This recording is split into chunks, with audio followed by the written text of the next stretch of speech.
Updates आई शोएब जट की तरफ से 2-3 दिन से ये खबरें आ रही थी शोएब जो कह रहे थे बहुत सारी चीज़ें उसी तरह से हो रही हैं। आगे क्या होने जा रहा है पहले तो इस पे बताइए क्या चल रहा है इस वक्त। पहले तो मैं बाबर आजम को थैंक यू कहूँगा कि पाकिस्तान को उन्होंने 3-3.5 साल सर्व किया और जितनी वो कप्तानी कर सकते थे उन्होंने बेहतरीन तरीके से की। अनफॉर्चुनेटली कि पाकिस्तान उनकी कप्तानी में कोई टाइटल नहीं जीत सका, बट पाकिस्तान के पास बहुत सारी खुशगवार यादें हैं। भारत को हराना उसमें शामिल है, इवेंट्स के फाइनल खेलना, सेमीफाइनल खेलना, तो यकीनी तौर पे बाबर आजम की ये सर्विसेज हमेशा याद रखी जाएंगी। और अब मुझे यकीन है जिस तरीके से विराट कोहली, तेंदुलकर, सईद अनवर, इनसे जब कप्तानी का बोझ हटाया गया था और ज़्यादा अच्छे उन्होंने रन्स बनाए थे, तो यकीनी तौर पे बाबर आजम ऐसा करेंगे। अपडेट्स की जहाँ तक आप बात कर रहे हैं नजीब, तो अपडेट्स ये हैं कि मोहम्मद हफीज़ को इख्तियारात दिए गए हैं कि वो अपना कोचिंग स्टाफ जो है वो खुद चूज़ कर लें। इसी तरीके से अभी तक की इतलात के मुताबिक वहाब रियाज जो है वो चीफ सेलेक्टर के लिए फेवरेट तरीन है और वो भी अपनी टीम तैयार कर रहे हैं। तो एक आध दिन में ये दोनों जो है वो अपनी फुल टीम भी क्रिकेट बोर्ड को बता देंगे, फिर क्रिकेट बोर्ड इनको जो है ना अनाउंस कर देगा। 24 तारीख से कैंप लगना है, इसलिए सिलेक्शन कमेटी आजकल में कर देगी। वहाब रियाज पे ये बात ज़रूर हो रही है कि क्या वो चीफ सेलेक्टर होकर PSL खेलेंगे, तो मेरी इतलात के मुताबिक वो PSL नहीं खेलेंगे अगर वो चीफ सेलेक्टरशिप रखते हैं। और इसी तरीके से बट वो अपनी पंजाब की जो वहाँ पे मुशीर हैं वो पंजाब का पोर्टफोलियो अपने साथ जरूर रखेंगे, जो अब तक की मेरी इतलात है। ठीक है, ये जैसे जैसे चीज़ें सामने आएंगी क्लियर हो जाएगा। सबसे पहले तो आइए पैनल से हम कप्तानी के हवाले से बात करते हैं। ये बहुत ही ज़बरदस्त, मेरे हिसाब से बहुत ज़बरदस्त और बड़ा टाइमली फैसला है। बाबर आजम को किसी को हटाना नहीं चाहिए था, उन्होंने खुद ये फैसला किया, ये बहुत अच्छी बात है। और ऑब्वियसली जो परफॉर्मेंस रही हमारी एशिया कप में और वर्ल्ड कप में, उसके बाद चीज़ें इसी तरफ जा रही थीं। बाबर ने अपनी एबिलिटी के हिसाब से बहुत अच्छा टीम को लीड किया, बहुत ज़बरदस्त परफॉर्मेंस उनकी रही, लेकिन वो एक बहुत बड़े प्लेयर हैं। मैं समझता हूँ अननेसेसरी प्रेशर उनके ऊपर कप्तानी का नहीं होना चाहिए था।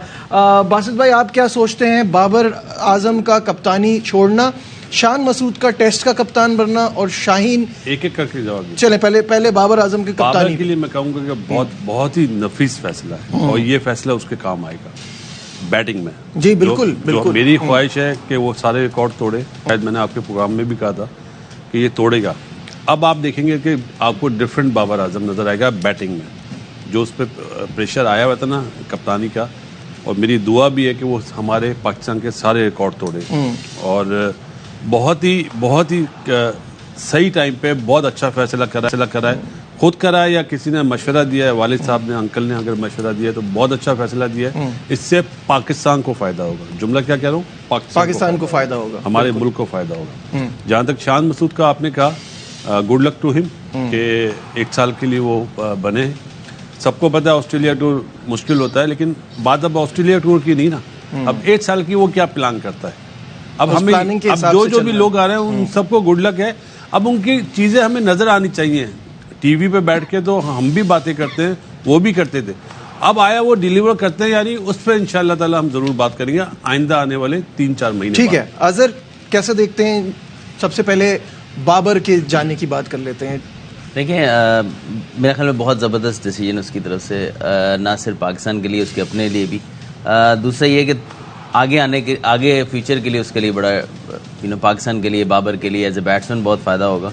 दूसरी चीज़ ये है कि उसको एक पॉज मिल गया है और 3-4 साल स्ट्रेस में, कप्तान के ऊपर बहुत ज़्यादा स्ट्रेस होता है, चाहे वो उसका प्रेशर लेता है नहीं लेता है, लेकिन काम तो आपको एक नॉर्मल प्लेयर से ज़्यादा करना पड़ता है ना। प्लेइंग 11 बनानी पड़ती है, सिलेक्शन कमेटी से मीटिंग करनी पड़ती है, तीनों फॉर्मेट में, तो आसान नहीं होता है, हेक्टिक होता है बहुत, प्रेस कॉन्फ्रेंसेज, ये वो नॉर्मल प्लेयर से आपको ज़्यादा करना पड़ता है। तो अब ज़रा सुकून से अपनी गेम पे फोकस करेगा।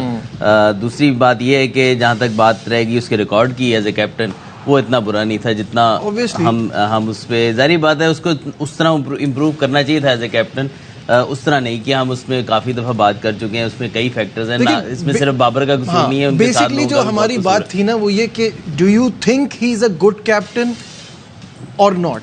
मेरा ये सवाल है। मेरा हमेशा से